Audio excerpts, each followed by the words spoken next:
Welcome back to Snackcast, folks. Welcome back, man. We got a doozy on tap today, huh? Got a doozy on tap. So this is continuing on our vitamin and vitamin deficiency series. And I think this one was really kind of eye-opening for a couple personal things. But today's topic is vitamin C.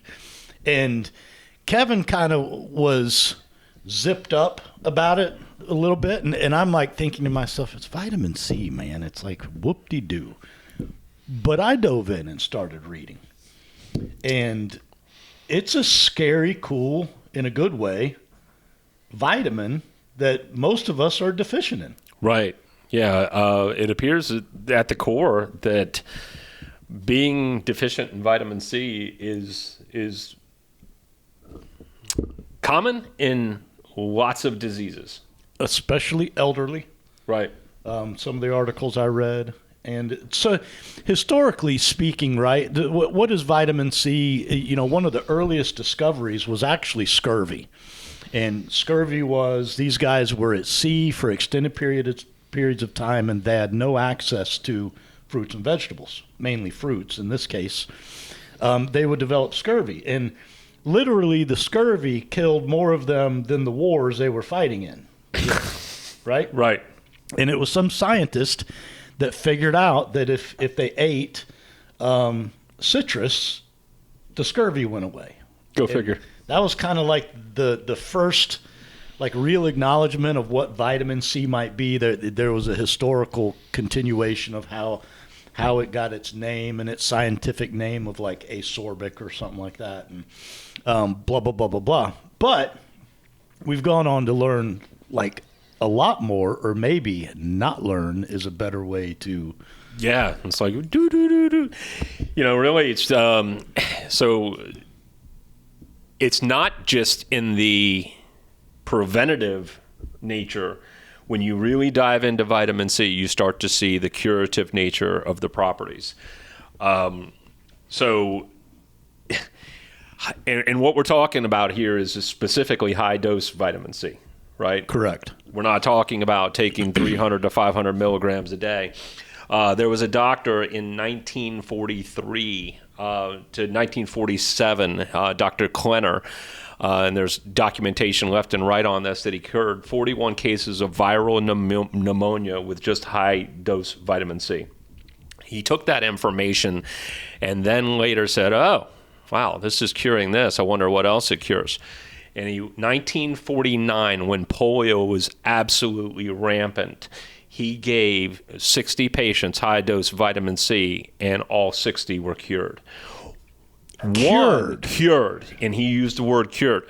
One, in 1951, was actually a 4-year-old little girl who had already sustained substantial paralysis. 19 days later, she was back to normal.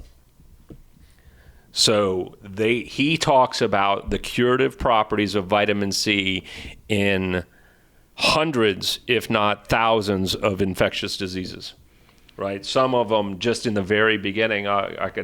Rocky Mountain spotted fever, I don't know what that is, bladder infections, alcoholism, arthritis, leukemia, atherosclerosis, ruptured vertebrae. Say that again, twice. Atherosclerosis, ruptured internal vertebrae disc, high cholesterol, ulcers, diabetes, glaucoma, burns, secondary infections, heat stroke, radiation burns, heavy metal poisoning, chronic fatigue, just to name a few. Hepatitis is one. Also substantial links to MS and, what I'm learning, ADHD. So we have a few personal stories about this, right? We had an employee here that she had MS, and it got bad enough, as she told the story, that she literally said goodbye to her husband and son. She's laying in the hospital. That's heartbreaking. She didn't think she was going to make it. And she, determined to try alternative treatments, right? And she ended up with is Catherine like a DO? Yeah.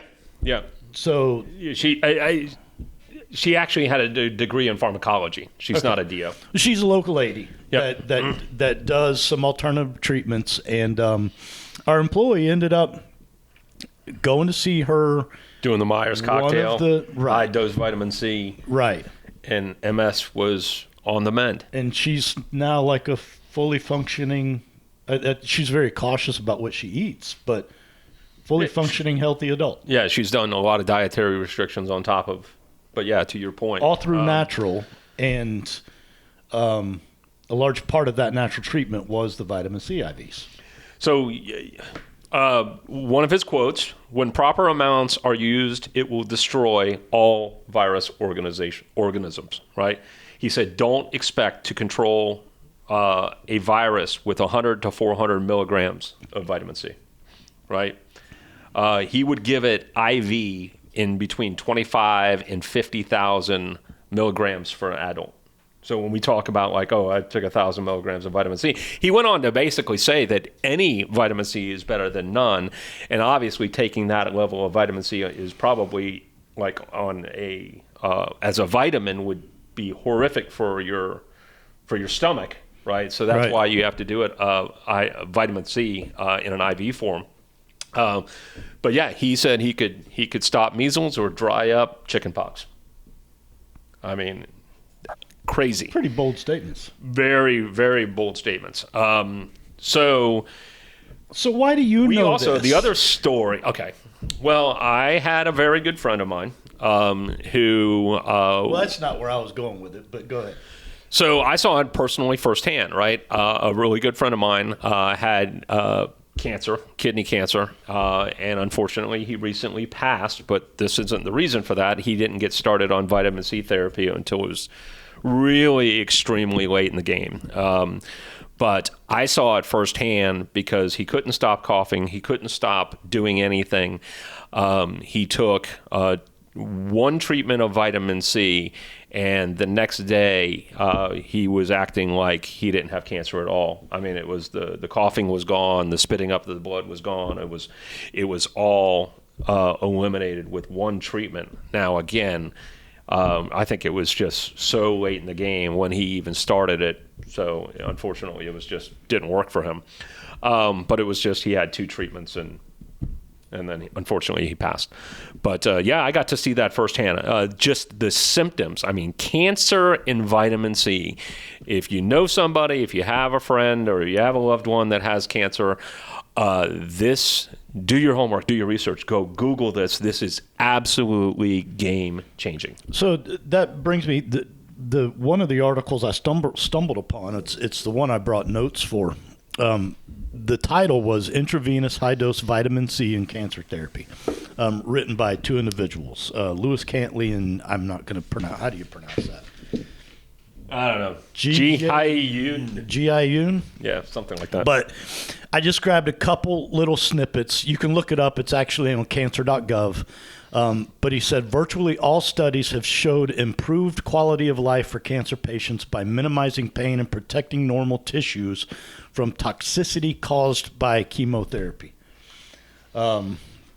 It was a fairly lengthy article. There was all kinds of studies that they had done in the past and what was correct about those studies, what was wrong about those studies. But it looks like they're starting to revisit. This was dated 2020, this article. And so I've really grown to hate, if I can use that term, our big pharma and medical establishment. Why do you say? Call them that. So this guy, Lewis Cantley, actually sits on, at the time of writing, the board of two different pharmaceutical companies. So for this guy to say this is like really biting the hand that feeds you, right?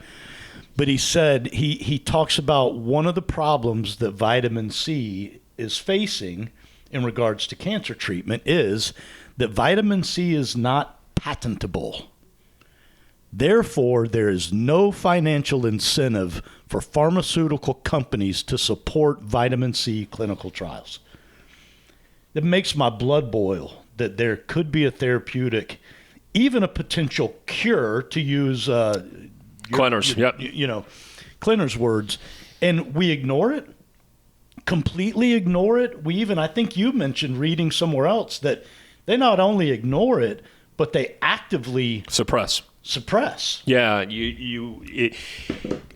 groundbreaking studies of this nature don't make it into the universities. They don't make it into the publications. Why? Because the publications in the university are supported by the drug industries. They don't make it into the textbooks. Why? Because the textbook industries are controlled by the drug companies. So it's just not going to make it.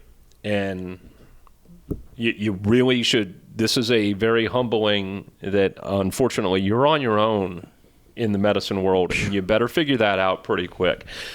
You and I have talked about big food, and the first step is eliminate all the vitamins and all the nutrients from the food, and then people start getting sick, and then let's not give them the proper treatment, right? You start talking about theories and conspiracy theories. This is well up there with them. I'm knee deep in that cholesterol book, and it's just as irritating. That'll be a whole nother conversation another day. But so, really, if you have any disease that you feel, anything that you feel, chronic fatigue, I would strongly go seek out a naturist, someone who can administer IV vitamin C. It's cheap. In the grand scheme, it's cheap. Yeah. That's the question everybody ever asks. Is it covered by insurance? No, it's not. And there's again, from the conspiracy alarm theories go off, not covered by insurance. You're going to have to come out of pocket on this stuff. So we'll spend $50,000 on right.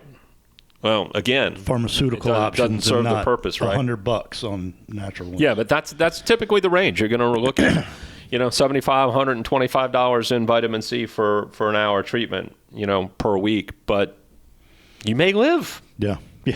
Well, one of the studies that I read about, they had a 22% increase in longevity, quality of life and longevity among cancer patients.